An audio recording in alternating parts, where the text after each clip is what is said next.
que notre pays a fait l'objet d'attaques, mais d'attaques de la part de forces occultes, comme je l'avais indiqué en 2021.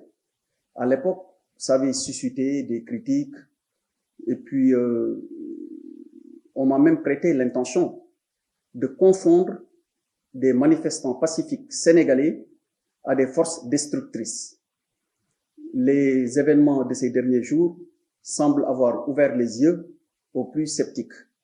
Vous avez remarqué dans les réseaux sociaux et même sur certaines chaînes des personnes avec des armes à feu en pleine circulation ou bien des personnes tirées sur des manifestants alors que tout le monde sait qu'il ne s'agit pas là de forces de défense et de sécurité. Au-delà, il y a eu une volonté manifeste d'affecter le fonctionnement normal de notre activité économique.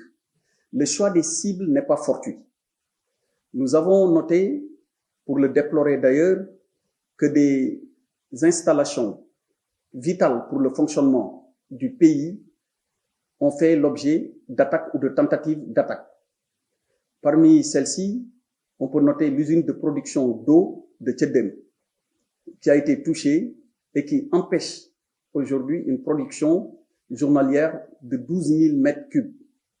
Alors, si le projet, qui était celui des assaillants, d'atteindre toutes les installations névralgiques, avait réussi, on ne pourrait pas avoir à ce jour ni de l'électricité ni de l'eau.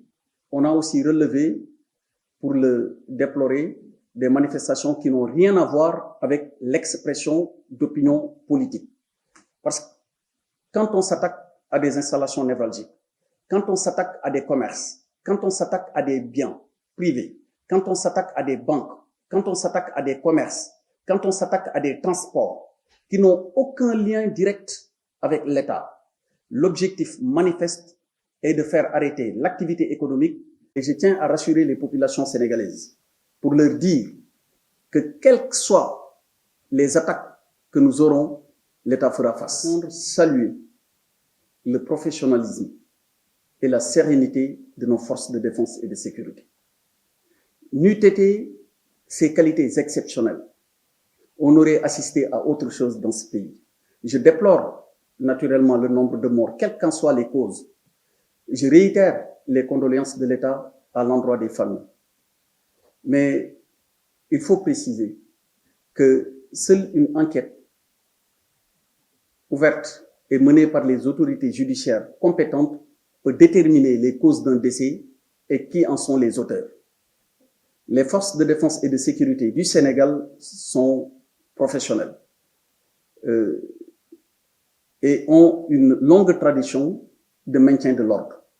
Que ce soit la police, la gendarmerie et même l'armée qui peut intervenir, contrairement à ce que beaucoup pensent en matière de maintien de l'ordre, parce qu'il s'agit de forces de catégorie 1, 2 et 3. Les principes qui gouvernent le maintien de l'ordre reposent effectivement sur la légalité, la nécessité, la proportionnalité et la réversibilité. Ce sont les 4 principes qui gouvernent l'action des forces de défense en matière de maintien de l'ordre. Je vais vous donner un exemple. On a eu beaucoup de cas d'attaque, de cantonnement, d'unités de police et de brigades de gendarmerie. Mais s'il n'y avait pas de sérénité chez les forces de défense et de sécurité, on aurait parlé d'un bilan autrement plus important que celui qu'on a, même si, il faut encore le préciser, c'est un bilan à déplorer. Mais en tout état de cause, ce que je peux vous dire, pour répondre en partie sur cette question, c'est qu'il y a de l'influence étrangère. Ça, je peux vous le dire.